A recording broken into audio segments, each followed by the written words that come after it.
Moi, c'est Hugo. Je suis enseignant au secondaire public. Essentiellement, mon rôle consiste à transmettre le savoir aux jeunes, à leur communiquer une passion d'apprendre. Elle, c'est Manon. Elle est directrice d'école. Moi, une grande partie de mon travail, c'est de formuler le plan de réussite de l'école. C'est-à-dire que j'identifie les moyens à prendre pour améliorer la réussite des élèves. Il faut aussi que je participe à l'élaboration de la convention de gestion et de réussite, que je gère mon équipe d'enseignants, que je leur offre du soutien avec les élèves en difficulté et que je rencontre des parents et des partenaires de mon milieu qui ont des projets avec mon école. Mais ce n'est pas moi qui engage le personnel, prépare leur paye, organise le transport scolaire, forme les enseignants ou répare le toit de mon école. Heureusement. Ça, c'est le rôle des différents services des commissions scolaires sous la responsabilité d'un directeur général, comme Serge, par exemple. En fait, le rôle des services d'une commission scolaire, c'est de soutenir les écoles et les centres, leur direction et leurs enseignants. La commission se charge des tâches de gestion qui seraient peut-être trop exigeantes pour une école seule ou un centre seul. Le but, c'est évidemment de permettre aux établissements de se consacrer à la réussite des jeunes, pendant que les services de la commission scolaire se chargent des autres responsabilités pour plusieurs écoles et centres à la fois. En plus de diminuer les coûts, ça permet d'assurer une variété de services essentiels à la réussite des jeunes.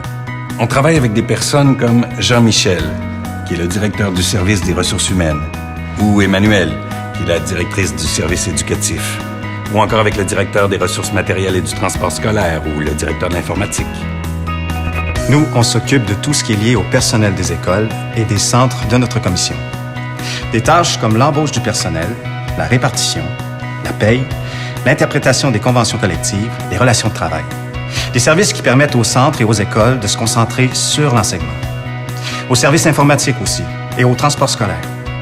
Pensez-y, est-ce que c'est le rôle d'une école de s'occuper des circuits des autobus, des horaires, de la négociation des contrats avec les compagnies ou de la gestion des réseaux informatiques?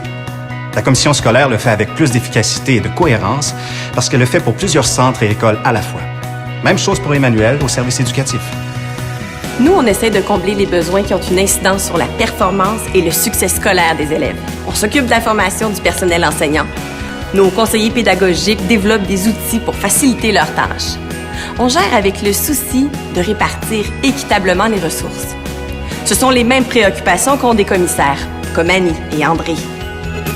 En effet, le rôle du commissaire est de décider des priorités, des objectifs stratégiques, d'évaluer les besoins de sa commission scolaire et de ses différentes écoles et de prendre les décisions en conséquence. On doit s'assurer de la qualité de la formation offerte, de la gestion efficace des ressources financières, humaines et matérielles investies dans l'éducation de la population de notre région. On a à décider des politiques éducatives et administratives de la Commission. On participe aux décisions quant à l'utilisation des immeubles, au calendrier scolaire, à la politique du transport scolaire et à la répartition équitable des ressources tant financières qu'éducatives pour répondre aux besoins des élèves qui vivent des difficultés. Mais surtout, il faut connaître notre milieu et les attentes de la population pour s'assurer que la commission scolaire s'adapte à leurs besoins en constante évolution. Il faut dire que nous sommes élus par la population.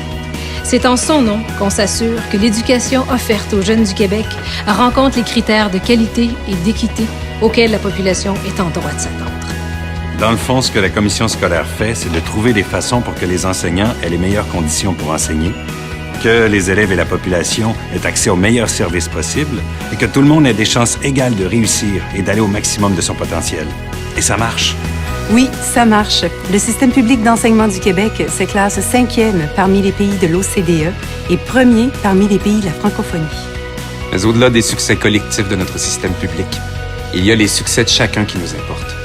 Et c'est à cela que des enseignants comme moi, nous travaillons chaque jour.